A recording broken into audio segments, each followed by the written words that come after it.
Friends, this side again CA Akanksha Jain और आज मैं एक स्पेशल वीडियो लेकर आ रही हूँ सारे सीए स्टूडेंट्स के लिए who are going to appear in the upcoming exams. That is a quick revision topic. The tips which I followed for a quick revision just a day before the exam. So these tips are definitely going to help you out on the day of quick revision just a day before your exam. These are the tips which I followed, and some of the tips are inspired by my father. Yes, he is a renowned chartered accountant practicing since last 30 years. And again my brother, who is an inspiration to me. And yes, he is again a chartered accountant, the youngest chartered accountant in our family. So let's begin with the tips for quick revision.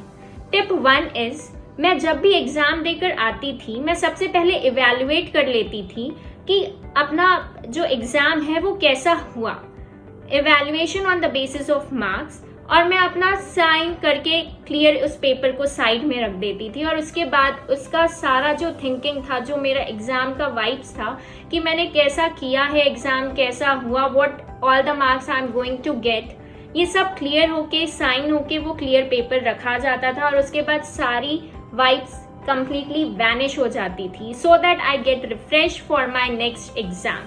So this is very important point is, आप सबसे पहले evaluate कर लीजिए ताकि आपका पूरा tension जो है वो एक साइड हो जाएगा कि आपका प्रीवियस एग्जाम कैसा हुआ।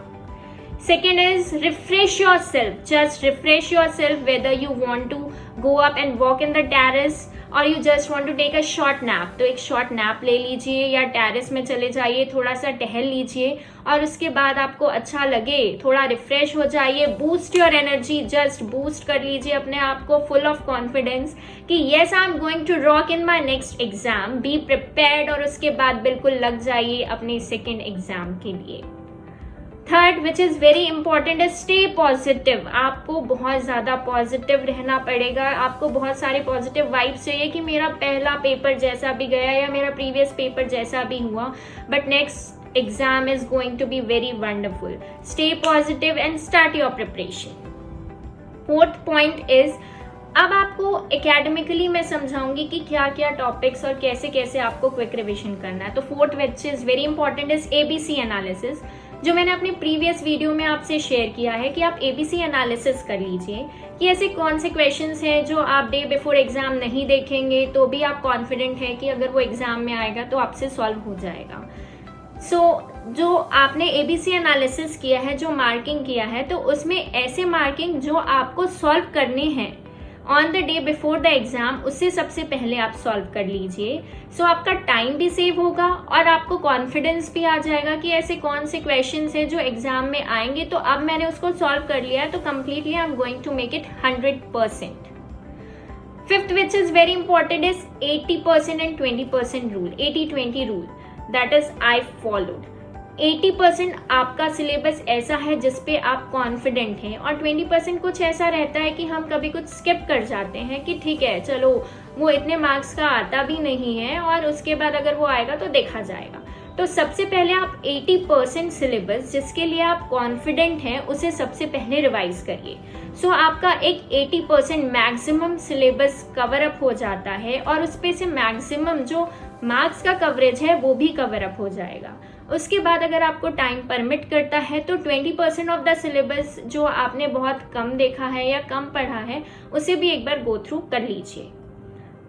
Very important point again is for practical papers which I follow is, SFM and costing के लिए मैंने एक अपनी खुद की फॉर्मूला कॉपी बना ली थी।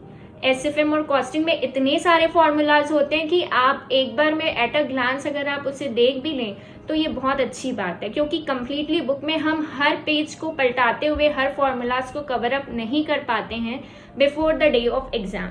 सो मेक अ फॉर्मूला कॉपी जिसमें आप चैप्टर वाइज सारे फॉर्मूलाज को नोट डाउन कर लीजिए। This are all preparations before when you are making for a self study, so these are before one day before your exam.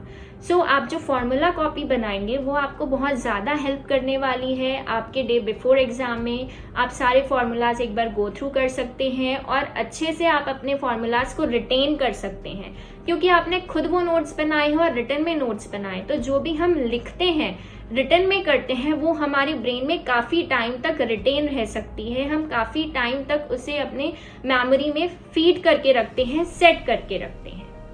Now the points which I followed for my theory papers, for my IT, SM और costing theory के लिए मैंने memory tricks बनाई थी। मैंने खुद की memory tricks बना ली थी कि मैंने जो पॉइंट्स होते हैं हमारे costing I should say costing theory या IT या SM के लिए जो थ्योरी पेपर्स हैं, हमें उस पे पॉइंट्स पे आंसर लिखने होते हैं। तो उस पॉइंट्स को रिमेंबर करने के लिए हमने खुद की अपनी मेमोरी ट्रिक्स बना ली थी और वो हम साइड पे लिख लेते थे और हाईलाइट कर देते थे, ताकि जब भी उस क्वेश्चन आया तो हम उसकी मेमोरी ट्रिक से अपना जो शॉर्टकट्स है उस शॉर्टकट से हम पॉइंट्स फ्रेम कर लें और फिर अपनी लैंग्वेज में उसे एक्सप्लेन कर सकें। So this memory tricks are really going to help you a lot during your theory exams, revision of your theory exams. Very important point is again for accounting, auditing and for your assurance, auditing, assurance and accounting papers. That is जो हमारे accounting standards होते हैं जो कि आज की date पे IND AS हो गए हैं, और other than that is standards on auditing for audit papers. So इन सब की फिर से मैंने एक कॉपी सेपरेट बना ली थी और इस पे मैंने लाइन वाइज से अपने पॉइंट वाइज से standards on auditing and AS, IND AS वो हमने पूरी हेडिंग पे लिख लिया था और उसकी सब हेडिंग की उस IND AS या उस अकाउंटिंग स्टैंडर्ड्स पे कौन से ऐसे पॉइंट्स हैं जो हमें ध्यान रखने हैं। सो एट अ ग्लांस जब आप देख लेते हैं कि IND AS कौन से हैं या AS कौन से हैं और उस पे उस AS का क्या हेडिंग है और उस AS के मेन पॉइंट्स क्या क्या हैं, सब हेडिंग्स क्या क्या हैं, तो वो आपको बहुत ज़्यादा हेल्प करने वाली है just a day before your exam. आप बहुत जल्दी से रिकॉल कर सकते हैं, बहुत फटाफट रिविजन कर सकते हैं और इम्पॉर्टेंट पॉइंट्स को ध्यान में रख सकते हैं। Similarly for standards on auditing, अगर आपको हेडिंग बहुत अच्छे से ध्यान है तो आप उसको बहुत अच्छे से रिकॉल कर सकते हैं और उसके जो इम्पॉर्टेंट पॉइंट्स हैं स्टैंडर्ड्स ऑन ऑडिटिंग के, वो भी आपको बहुत फटाफट रिकॉल हो जाएंगे। Again for code of ethics जो मैंने फॉलो किया था, मैंने अपने फैकल्टी जो मुझे हेल्प आउट किए थे, जो फैकल्टी ने मुझे सजेस्ट किया था कि भाई आप शेड्यूल 1, शेड्यूल 2 जो भी शेड्यूल्स हैं उसके एक प्रॉपरली चार्ट बना लीजिए और वो आप अपने स्टडी टेबल के सामने लगा लीजिए, ताकि वो जब भी आप देखेंगे तो आप शेड्यूल्स के शेड्यूल 1, शेड्यूल 2 के जो भी उसमें शेड्यूल्स हैं, जो भी उस पे के कोड ऑफ एथिक्स हैं, वो आपको एट अ ग्लांस आप उसको फटाफट रिविजन कर सकते हैं और वो आपको ध्यान में रहेगा, उसका टाइटल्स आपको ध्यान में रहेगा। सो प्रेजेंटेशन के टाइम में is going to help you a lot. So do this, make a formula copy, make your own memory tricks, make your own copy for your AS, for your IND AS, for your standards on auditing, make your own schedule for your code of ethics. Now the points which are very important is I would suggest use colourful pens use करिए अपने notebooks में, अपने books में। जो भी faculties आपको जब समझा रही होती है क्लास में, तो कुछ ऐसे पॉइंट्स रहते हैं जो आपके खुद के आपने जो समझा है फैकल्टी से वो आप अपना नोट डाउन करते हैं, तो कलरफुल पेन यूज करिए। बहुत varieties, red, green, blue, black, जितनी भी आप उसमें इंक्लूड कर सकते हैं वो इंक्लूड करिए और हाइलाइटर यूज करिए। सो रिविजन के दौरान ये आपको बहुत ज़्यादा हेल्प करेगी। आप की पॉइंट्स फटाफट कैच कर सकते हैं, क्या की पॉइंट्स हैं, और आपको वो रिमेंबर करने के लिए बहुत हेल्प करेगी। And very important I would suggest is don't use a pencil. कभी भी पेंसिल का यूज नहीं करिएगा, पेंसिल बहुत जल्दी इरेज हो जाती है।